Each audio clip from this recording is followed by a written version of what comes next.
Hallo meine lieben Freunde, hier ist wieder Michael Grant mit Klartext. Heute mit dem Thema Bild- und Springer-Journalisten müssen israelfreundlich berichten. Die relevanten Grundwerte Essentials des Springer Verlages, eines der größten Konzerne in Europa, wenn nicht auf der Welt. Zu ihm gehören über 160 Unternehmen und Beteiligungen in 30 Ländern. Darunter Bild, Berliner Morgenpost, Hamburger Wochenblatt, Die Welt, Welt am Sonntag, Pro7, Sat.1 Media AG mit einer Beteiligung in 24 und so weiter und so fort. Also ein riesiger Konzern. Dieser Konzern hat Essentials, also Verlagsgrundsätze, die kann man im Internet abrufen und das habe ich auch getan. Dort heißt es, ich zitiere, zu den 5 zentralen Werten, die Axel Springer bereits 1967 später aktualisiert definierte, gehören unter anderem erstens, wir treten ein für Freiheit, Meinungsfreiheit, Rechtsstaatlichkeit und Demokratie. Zweitens, wir unterstützen das Existenzrecht des Staates Israel und lehnen alle Formen von Antisemitismus ab. Drittens, wir befürworten das transatlantische Bündnis zwischen den Vereinigten Staaten von Amerika und Europa. Viertens, wir vertreten die Prinzipien der freien Marktwirtschaft. Fünftens, wir lehnen politischen und religiösen Extremismus und jede Form von Diskriminierung ab. Das heißt also im Klartext, dass die Springer- und Bildjournalisten sehr aufpassen müssen, wenn sie über den Staat Israel berichten. Es darf kritisch sein, meiner Meinung nach, aber nicht zu kritisch. Zudem müssen sie ihre Artikel so schreiben, dass das transatlantische Bündnis zwischen den Vereinigten Staaten von Amerika und Europa nicht negiert wird.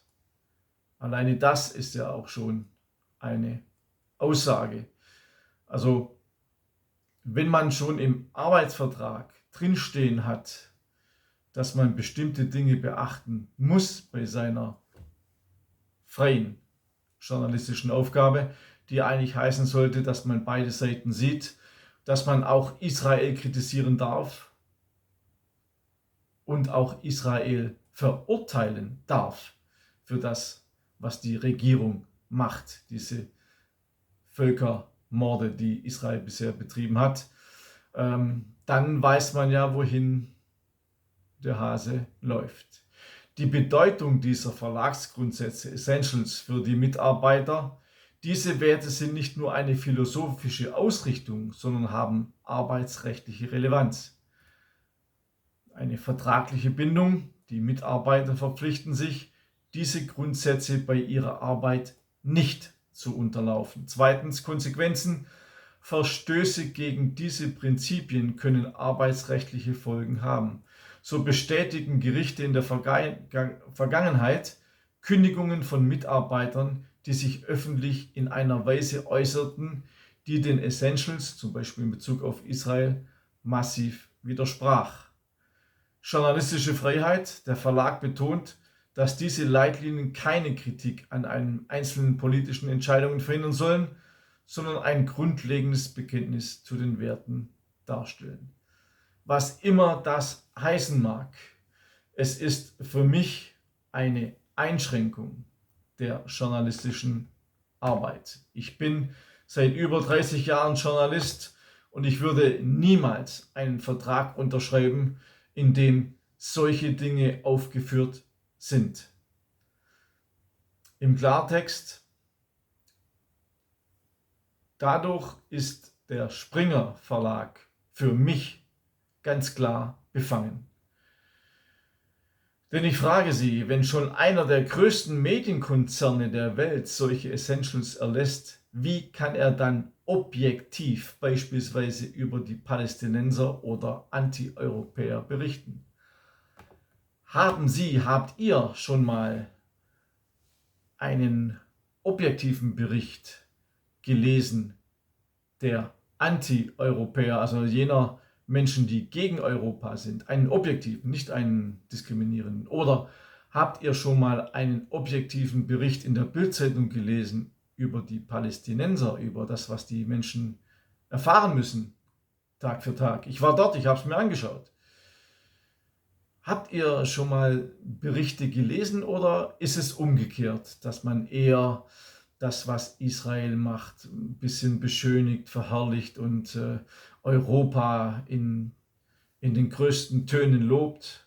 Kennt ihr das oder kennt ihr das Gegenteil, dass auch Anti-Europäer zu Wort kommen, dass man wirklich absolut kritisch über Europa berichtet, über von der Leyen mit ihren Konventionen und dass ganz Europa eigentlich ja gar nicht richtig demokratisch ist, die Leute, die dort sitzen und so weiter und so fort. Habt ihr das schon mal gelesen in der Springer-Presse?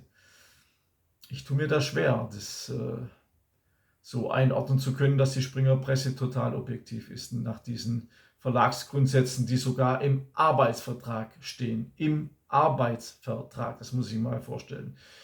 Also ich wiederhole, ich würde so einen Vertrag niemals unterschreiben, wenn ein Verlag mir einen Vertrag gibt, also auch einen Buchvertrag. Ja, du kannst einen Buchvertrag mit mir machen, aber du musst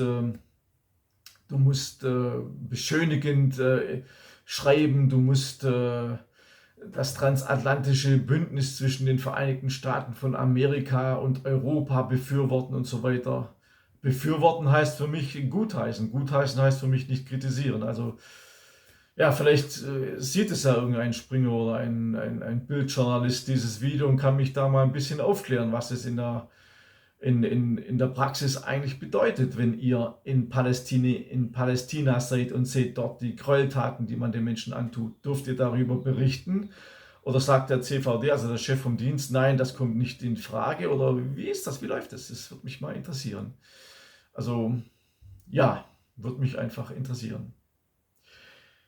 Schuld auch an diesen gesellschaftlichen Veränderungen, dass man nicht mehr alles sagen darf, dass man nicht mehr richtig objektiv sein soll. An meinem Thema über das Dritte Reich merke ich es ja am meisten. Man darf ja nicht objektiv sein. Objektiv heißt ja sofort, dass man ein Nazi ist. Objektiv heißt für mich aber, dass man beide Seiten sieht. Das heißt nicht, dass man sich für eine Seite entscheidet oder für die andere, sondern dass man es objektiv sieht. Schuld sind für mich diese meist linken und linksextremen NGOs. Darüber habe ich ja auch ein Buch geschrieben. Sehr erfolgreiches Buch, Milliarden an Steuergeldern für linke und linksextreme Aktivisten.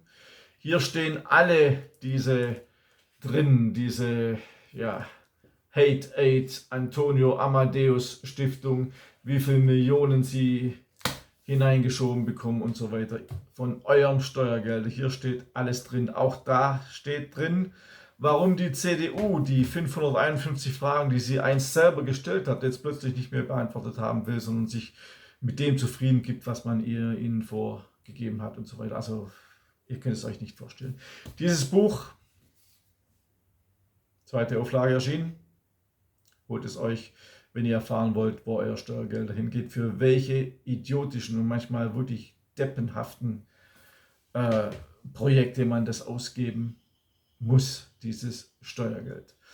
Also, wenn ihr Bildjournalisten kennt oder Journalisten der Springerpresse, klärt mich mal ein bisschen auf, wie das ist. Könnt ihr wirklich objektiv berichten oder gibt es, wenn ihr euren Bericht abgibt, dann irgendwelche Leute, die sagen, naja, so schön darf man über Trump nicht schreiben oder so kritisch darf man über Europa auch nicht schreiben und so kritisch darf man über Netanyahu auch nicht schreiben. Nein, nein, nein, das darf nicht sein und so weiter.